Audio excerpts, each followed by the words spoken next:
One border, two adversaries. So we saw Pakistan one side, but adversaries were two, and if I would say three actually. Turkey, China, providing all possible support. देखिए, जब India ने missile का हरमूस missile जब उन्होंने वो fire किया और जो आके यहाँ पे नूर खान एयर बेस के ऊपर आगे लगा। भारत ने चीन, पाकिस्तान, तुर्की को हराया है। भारत ने 3 दुश्मनों को बॉर्डर पर हराया है ऑपरेशन सिंदूर के दरमियान। तो वो तो फिर भी खड़े रहे, हमने भी मार खाई। पाकिस्तान की क़यादत के पास सिर्फ 30 या 45 सेकंड थे। बड़ी खबर ये है कि इंडिया में अग्नि 5 का एक अपडेटेड वर्जन जो कि बंकर बस्टर बम बनाने के लिए इस्तेमाल किया जा रहा है। जो बंकर बस्टर बम है वो तकरीबन 150 टू 200 फीट जो है वो नीचे जाके तबाही फैला सकता है। अगर इंडिया की बात करें तो मेरे ख्याल में इंडो पाक वॉर के बाद इंडिया अपने मुल्क में मेड इन इंडिया पर बहुत ज़्यादा जोर दे रहा है। अगर हम लोग डिफेंस की सिस्टम्स की बात करें तो ऑपरेशन सिंदूर के वक्त जो है जो भारत ने मिसाइल्स यहाँ चलाए तो हम लोग तो घबरा गए कि अब ये पता नहीं कहाँ गिरेंगे और क्या नुकसान करेंगे। इंडिया है, अमेरिका है, ऑस्ट्रेलिया है और जापान है। क्वेट बड़ा मशहूर है।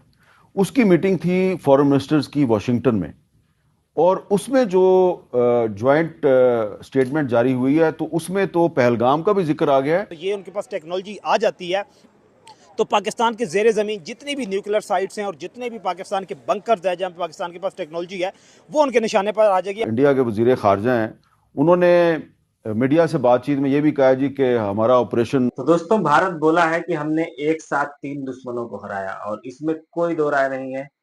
चाइना हो, चाहे वो तुर्की हो और चाहे पाकिस्तान हो, ऑपरेशन सिंदूर के दौरान इन लोगों ने अपनी एड़ी चोटी की ताकत लगा दी थी भारत को गिराने के लिए। और चाहे वो चाइना से दिए गए PL-15 मिसाइल हो और चाहे वो तुर्की के दिए गए हुए ड्रोन हो, और चाहे ये चाइना का वो JF-17 थंडर हो, इन सब ने अपना अपना प्रयास किया है, अपने अपने लेवल पे ट्राई किया है कि इंडिया को जाके डैमेज करें। लेकिन चाहे ये तीनों देशों ने जितनी भी कोशिश करी हो, इन लोगों के सारे जो एक्शंस थे वो फेल हुए। इनका कोई भी मिसाइल, इनकी कोई भी ड्रोन ये भारत के अंदर घुस नहीं पाए। सारे के सारे बॉर्डर पर के आसपास ही मार के गिराए गए इंडियन एयर डिफेंस सिस्टम के द्वारा। तो जो बात कही जा रही है कि यहाँ पे कि हमने एक साथ 3 दुश्मनों को हराया, इसमें कोई दो राय नहीं है। और ये बात पाकिस्तान का मीडिया किस तरीके से देख रहा है, आइए देखते हैं और फिर बात करेंगे। ये है कि इंडिया में अग्नि 5 का एक अपडेटेड वर्जन जो कि बंकर बस्टर बम बनाने के लिए इस्तेमाल किया जा रहा है। सीरीज जो कि अग्नि 5 की और मिसाइल की जितनी सीरीज जो कि APJ अब्दुल कलाम आज़ाद ने शुरू की थी इंडिया में, जो कि बहुत बड़े साइंटिस्ट भी थे और इंडिया के प्रेसिडेंट भी रह चुके थे। अब इंडिया ने, क्योंकि पूरी दुनिया में बंकर बस्टर सिर्फ एक ताकत थी अमेरिका, उसके पास था, और अमेरिका और इसराइल के ताल्लुकात एक लाजवाल होने के बावजूद भी अमेरिका ने इसराइल को ये टेक्नोलॉजी नहीं दी थी।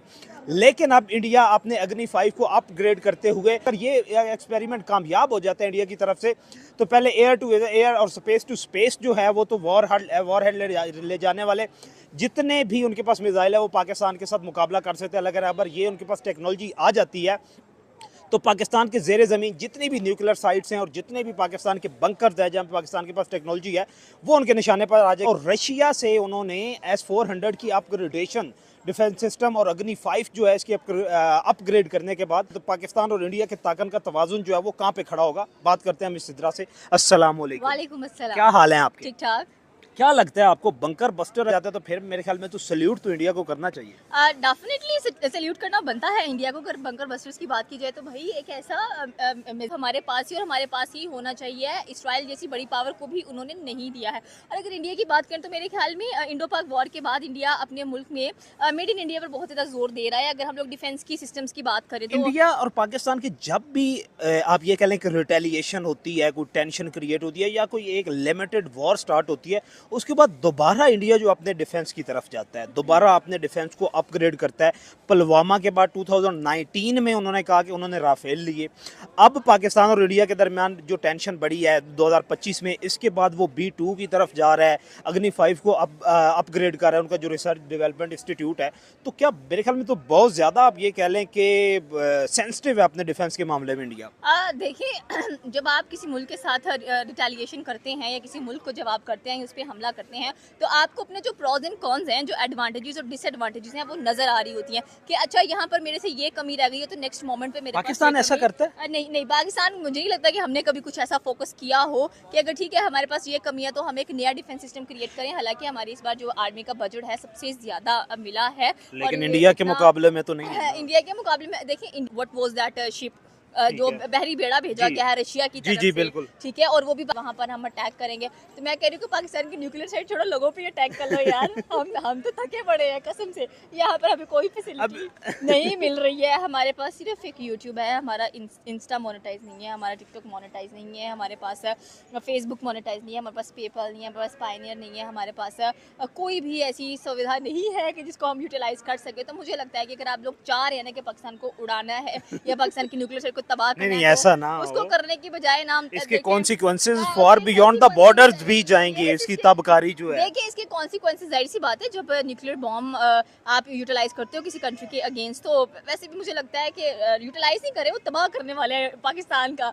तो भाई हैंड्स क्रॉस। वो कहते हैं कि हमारे सामने ना सिर्फ 2 टारगेट हैं पाकिस्तान के, एक सरगोदा में, एक कैराना हिल है, जहाँ पे उन्हें लगता है कि पाकिस्तान का तो मेहरबानी करें आप थोड़ी। अब उन्हें ये लगता है कि किराना हिल्स के अंदर पाकिस्तान की न्यूक्लियर वेपन्स जो हैं वो हैं, और दूसरा उन्हें लगता है कि चागी के अंदर हैं।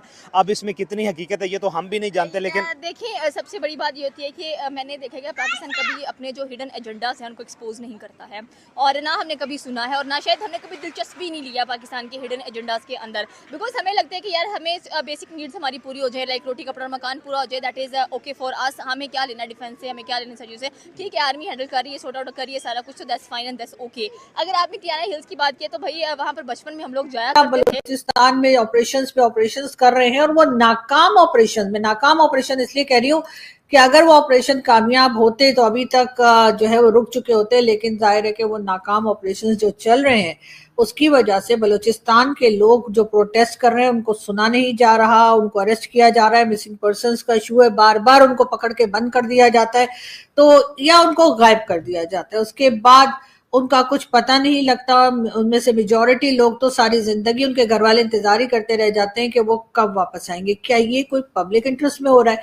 जो कुछ केपीके में हो रहा है, केपीके में जिस तरह से टीटीपी के अटैक चल रहे हैं और साउथ वजीरिस्तान में लोगों से घर खाली करवाए जा रहे हैं, उनको डराया धमकाया जा रहा है कि जी आप अपने घर खाली करके यहाँ से चले जाएं, इसलिए कि यहाँ पर भाई लोगों ने रहना है, भाई लोगों ने काम करना है।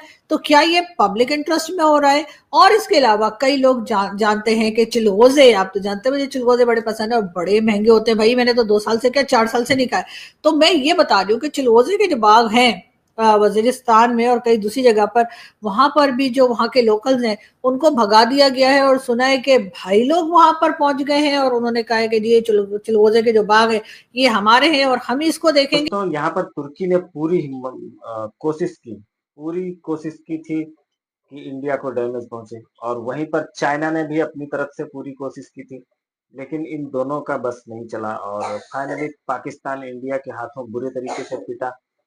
जो इंडियन मिसाइल्स थे उनको भी रोकने में नाकाम रहा पाकिस्तान, और जो इंडिया ने ड्रोन भेजे उनको भी रोकने में नाकाम रहा। अच्छा, एक बहुत मजे की चीज हो रही थी पाकिस्तान के अंदर, मैं देख रहा था कि जो भारत और ने जो इजराइल से ड्रोन लिए थे, वो जो जो आत्मघाती ड्रोन थे, जब वो जाते थे और हिट करते थे, हिट करने के बाद जो ड्रोन होते हैं, आत्मघाती ड्रोन जो होते हैं, वो हिट करने के बाद फट जाते हैं, और वो जब ड्रोन वहां पर गिरने के बाद फट जाते थे, फिर जब उनके टुकड़े मिलते थे तब पाकिस्तान का मीडिया और पाकिस्तानी लोग जो है वही उठा उठा के ट्वीट कर रहे थे कि देखो हमने ड्रोन मार गिराया, हमने। अब इनको बेवकूफों को नहीं पता है कि वो ड्रोन आत्मघाती था, उसको जाके बमबारी करके वापस नहीं आना था, उसको जहाँ के लिए भेजा गया था वहीं जाके उसको फट जाना था, ठीक है। तो उन ड्रोन्स को भी नहीं रोक पाया पाकिस्तान। तो हर तरफ से तो पिटाई पड़ी है पाकिस्तान को। और आज देखो पाकिस्तान का मीडिया खुद चिल्ला रहा है कि ब्रह्मोस जब मारी गई भारत की तरफ से तो हमारे पास सिर्फ 30 सेकंड का टाइम था और 30 सेकंड में हम उसका कुछ नहीं कर पाए। तो चाहे चाइना हो, चाहे तुर्की हो और चाहे पाकिस्तान हो, सबको पता चल गया है कि हमारे हथियार जो है वो भारतीय हथियारों के सामने फेल है।